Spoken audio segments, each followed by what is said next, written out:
So in this lesson, we will see how the tensor index notation is used for matrices. किसी भी matrix A को आप इस तरह से लिख सकते हैं. A is a matrix of order m cross n, तो वो यहाँ आ जाएगा इस ब्रैकेट के सबस्क्रिप्ट में mn. m मीन्स यहाँ ये जो mn आपने लिखना है दैट मीन्स कि m नंबर ऑफ रोज हैं इसके और n नंबर ऑफ कॉलम्स हैं. और इसकी एंट्रीज को आप कैसे लिखते हैं a i j. ठीक है. तो जो फर्स्ट इंडेक्स है ये शो कर रहा है कि आपका जो आप एलिमेंट है ये मैट्रिक्स ए का ये ith रो में है और ये जो सेकंड सबसेट है ये शो कर रहा है कि ये jth कॉलम में है. ठीक है.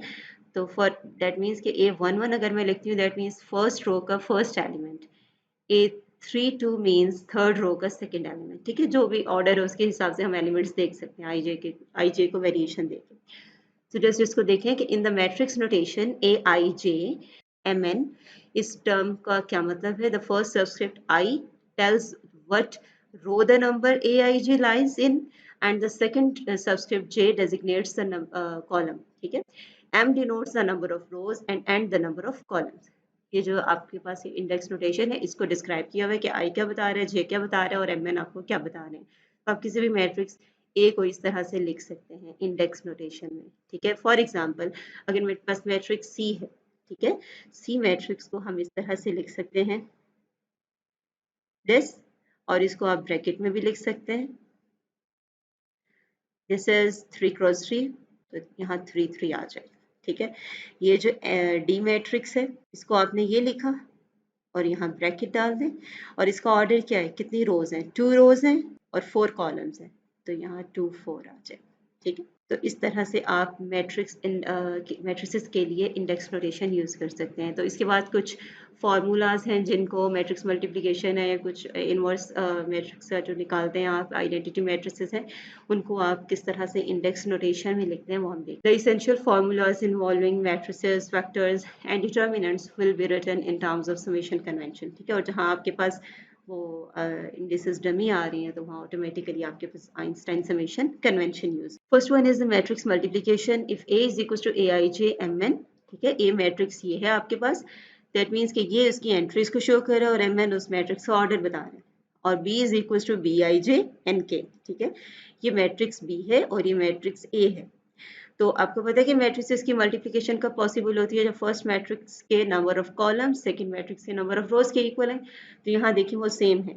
इट मीन्स कि दोनों मैट्रिसेस को आप मल्टीप्लाई कर सकते हैं. Then the product a b किसके इक्वल होगा, आप इसी तरह इंडेक्स नोटेशन में उसको किस तरह लिखेंगे, आप मैट्रिसेस को मल्टीप्लाई करते हैं. ठीक है. जो भी मैट्रिसेस होते हैं इसकी फर्स्ट रो को आप इसके फर्स्ट कॉलम से मल्टीप्लाई करते हैं. तो वो जो आपके पास नंबर्स हैं जो प्रोडक्ट है वो इस फॉर्म के बनते हैं. उनमें ये वजह आर इंडेक्स है ये डमी होता है. ठीक है. तो ये आपके पास ए बी प्रोडक्ट इस फॉर्म में आप लिख सकते हैं A I R B R J M K. आप कोई सभी दो मैट्रिसेस ले लें, आप उनको इस ऑर्डर में लें कि वो मल्टीप्लिकेशन पॉसिबल है, आप लिख के देखें तो ये इस तरह से उनका प्रोडक्ट लिखा जा सकता है. Similarly next one is the identity matrix. In terms of Kronecker delta, the identity matrix of order n is this. ये आप देख चुके हैं जहां हमने Kronecker delta पढ़ा, डेल्टा सिंबल की डेफिनेशन पढ़ी थी कि आप उसको आइडेंटिटी मैट्रिक्स की फॉर्म में भी लिख सकते हैं. ठीक है. तो सिमिलरली यहाँ भी वही लिखा हुआ है कि आइडेंटिटी मैट्रिक्स आपके पास Kronecker delta की फॉर्म में स्क्वायर मैट्रिक्स है n क्रॉस n ऑर्डर का. अगर आपके पास आई जे की वेरिएशन 1 2 3 है तो वो 3 क्रॉस 3 ऑर्डर का बनेगा लाइक दिस. ठीक है. इसी तरह आपके पास डिफरेंट वेरिएशन के लिए डिफरेंट ऑर्डर के आइडेंटिटी मैट्रिसेस बनते जाएंगे. और आइडेंटिटी मैट्रिक्स की प्रॉपर्टी क्या होती है कि वो किसी भी मैट्रिक्स के साथ जब मल्टीप्लाई होता है तो मैट्रिक्स इटसेल्फ आपके पास आंसर आता है. ठीक है. तो इसी तरह जो आपने लास्ट स्लाइड में प्रोडक्ट का फॉर्मूला पढ़ा मैट्रिसेस की उसको यूज करते हुए आप ये आइडेंटिटी इस तरह से लिख सकते हैं. नेक्स्ट आपके पास inverse of a square matrix. ठीक है. किसी भी स्क्वायर मैट्रिक्स का आप इनवर्स फाइंड कर सकते हैं कि अनलेस उसका डिटर्मिनेंट नॉन जीरो है. तो यहाँ देखिए a square matrix A is equal to A I J N cross N matrix square matrix है तो उसके नंबर ऑफ रोज और नंबर ऑफ कॉलम्स इक्वल है. Is invertible if there exist a unique matrix B B I J of the same order N cross N called the inverse of A. ठीक है. अगर कोई एक और matrix है आपके पास ऐसा जो ए का इनवर्स है और जिसको अगर आप ए से मल्टीप्लाई करते हैं ए बी और बी ए किसी भी ऑर्डर में मल्टीप्लिकेशन करें तो आपके पास आइडेंटिटी मैट्रिक्स आंसर आए तो आप उसको कहेंगे कि वो बी मैट्रिक्स जो है वो ए का इनवर्स है. ठीक है. मैं इनकी डिटेल में इनकी एग्जांपल्स नहीं करवा रही क्योंकि आप ये बहुत अच्छा पढ़ चुके हैं, बहुत आपकी मैट्रिसेस के बारे में आपको पता है. यहाँ जस्ट हम देख रहे हैं कि हम इन टर्म्स को, इन कॉन्सेप्ट्स को जस्ट इंडेक्स नोटेशन में किस तरह लिख सकते हैं। ठीक है, तो ये जो जिस तरह प्रोडक्ट आपने अभी देखा लास्ट स्लाइड में कि प्रोडक्ट ऑफ टू मैट्रिसेस को आप इंडेक्स नोटेशन में लिख सकते हैं, तो ए बी का प्रोडक्ट आपके पास ये आएगा A I R B R J, और बी ए का प्रोडक्ट फिर B I R A are J आएगा। ठीक है, और ये किसके इक्वल आइडेंटिटी मैट्रिक्स है, तो वो डेल्टा आई जे है। Similarly transpose of a matrix, the transpose of a matrix in index notation is defined as this. अब यहाँ क्या है, ए ट्रांसपोज में आप नंबर ऑफ रोज और नंबर ऑफ कॉलम्स को इंटरचेंज कर देते हैं, कॉलम्स और रोज के एलिमेंट्स को इंटरचेंज कर देते हैं ना, तो नंबर ऑफ रोज और नंबर ऑफ कॉलम्स इंटरचेंज हो जाती है। तो यहाँ ए आई जे एम एन, ये तो सिंपल आपने ए मैट्रिक्स लिया, उसके ऊपर ट्रांसपोज लिया। ठीक है, तो वो ट्रांसपोज जब आप ले लेंगे तो आपके पास क्या होगा कि ये बन जाएगा ए आई जे ट्रांसपोज। अब ए आई जे ट्रांसपोज इज बेसिकली ए जे आई। ठीक है, उसमें नंबर ऑफ रो और नंबर ऑफ कॉलम इंटरचेंज हो जाएगा, जे आई बन जाएगा ये। इसी तरह ये जो ऑर्डर था एम एन, ये भी एन एम बन जाएगा। और ये भी आपको पता है कि अगर कोई ऑर्थोगोनल मैट्रिक्स होता है तो उसका ट्रांसपोज और इनवर्स इक्वल होते हैं। ठीक है, this is example, display explicitly the matrix is this.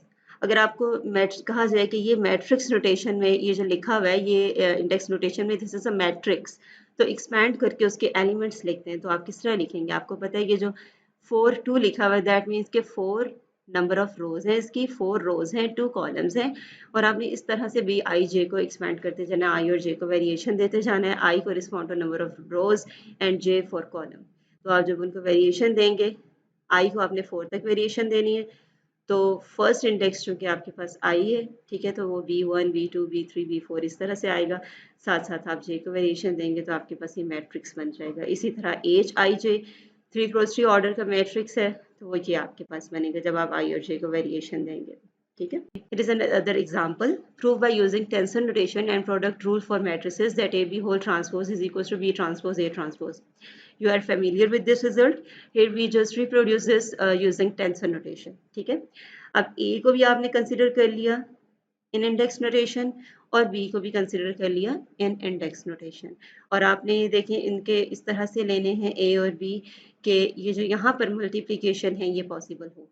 ठीक है, ए बी मल्टीप्लिकेशन पॉसिबल हो, तो इसके लिए नंबर ऑफ कॉलम, इस मल्टीप्लिकेशन के लिए फर्स्ट आपने ए के नंबर ऑफ कॉलम और बी के नंबर ऑफ रोज को इक्वल रखना है। ठीक है ना, ए बी प्रोडक्ट जो है उसको आपने कह दिया कि that is another matrix c I j, then the product a b is another matrix c I j with order m k. ठीक है, उसका ऑर्डर एम के होगा।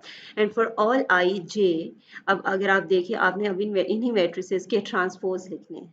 ठीक है, क्योंकि आपने ये जो आइडेंटिटी प्रूव करनी है ये ट्रांसपोज के लिए आपने ए मैट्रिक्स कंसीडर कर लिया इंडेक्स नोटेशन में, बी कंसीडर कर लिया और ए बी प्रोडक्ट कंसीडर कर लिया। ठीक है, अब इन्हीं के ट्रांसपोज लें, तो ये जो एलिमेंट वाइज अगर मैं ट्रांसपोज लिखूं तो ये जो अंदर एलिमेंट्स हैं ए आई जे के ऊपर जब ट्रांसपोज आएगा तो वो ए जे आई बन जाएगा, बी आई जे के ऊपर ट्रांसपोज आएगा बी जे आई बन जाएगा, सी आई जे के ऊपर ट्रांसपोज लेंगे तो वो इंटरचेंज हो जाएंगे, जे और आई सी जे आई आ जाएगा। तो जब आप इनको मैट्रिक्स नोटेशन में इस तरह से लिखेंगे तो जस्ट आपने एलिमेंट्स लिखे थे ना, मैट्रिसेस फॉर्म में लिखेंगे तो वो ए ट्रांसपोज इसके इक्वल आएगा, उसका जो ऑर्डर है वो भी इंटरचेंज हो जाएगा। इसी तरह बी ट्रांसपोज ये बन जाएगा और ए बी होल ट्रांसपोज आपके पास ये आ जाएगा। ठीक है, यहाँ तक आपने जस्ट नोटेशंस लिखी हैं कि ए बी मैट्रिसेस क्या है, ए बी प्रोडक्ट क्या है, और उनके ट्रांसपोज अगर आप लेते हैं तो वो क्या आता है। तो अब ये एक साइड तो आपके पास आ गई ए बी होल ट्रांसपोज। अब ये सेकेंड साइड जो राइट हैंड साइड है इसको कंसिडर करें, तो बी ट्रांसपोज ए ट्रांसपोज अगर आप लेंगे तो वो using the definition of matrices product, तो आपके पास वो ये बनेगी बी ट्रांसपोज ए ट्रांसपोज है तो b I r transpose a are j transpose आएगा ये। ठीक है, तो इनका और इसका ऑर्डर के एम आएगा। आप देख सकते हैं इसको कि आपके पास ये बी का ऑर्डर एन के है तो बी ट्रांसपोज का के एन हो जाएगा, ए का ऑर्डर एम एन है तो ए ट्रांसपोज का एन एम हो जाएगा। तो जब बी ट्रांसपोज ए ट्रांसपोज आप करेंगे तो उसका ऑर्डर के एम आ जाएगा। ठीक है, उसके बाद आप इसको अगर देखें तो ये जो बी आई आर ट्रांसपोज है, तो ट्रांसपोज ले लें तो ये रोज और कॉलम्स इंटरचेंज हो जाएंगे, इसमें भी इंटरचेंज हो जाएंगे, B are I A J R आ जाएगा। ठीक है, ये अगर आप देखें तो ये जो b are I A J r है, इसमें अगर आप ए को पहले ले आए बी को बाद में तो उससे तो कोई फर्क नहीं पड़ता, तो वो क्योंकि ये एलिमेंट्स है ना अंदर। ठीक है, मैंने मैट्रिसेस को इंटरचेंज नहीं किया, तो ये सी जे आई बन रहा है। C J I is basically C I J transpose. तो ये जो ये वाली चीज़ थी ये वही है सी आई जे ट्रांसपोज। तो जब b are I A J r की जगह आप सी आई जे ट्रांसपोज लिखेंगे और ये जो मैट्रिक्स है इसका ऑर्डर के एम है, तो ये वही चीज़ है जो आपके पास ये है ए बी होल ट्रांसपोज। ठीक है, आप इसको खुद से भी करके देखें। आप ए बी मैट्रिक्स को और ए बी प्रोडक्ट को इंडेक्स नोटेशन में लिखें, इनके ट्रांसपोज को भी लिखें और ये साइड आपके पास आ जाएगी। सिर्फ बी ट्रांसपोज ए ट्रांसपोज को आपने लेना है और ये एक आपने उसको इसके अंदर वाले एलिमेंट्स को कंसिडर करके ये आइडेंटिटी यूज़ करनी है, तो आपके पास ये लेफ्ट हैंड साइड के इक्वल आ जाएगा। ठीक है, तो इस लेसन में हमने जस्ट ये देखा कि आपकी जो टेंसर्स की इंडेक्स नोटेशन है उसको मैट्रिसेस के लिए भी यूज़ कर सकते हैं।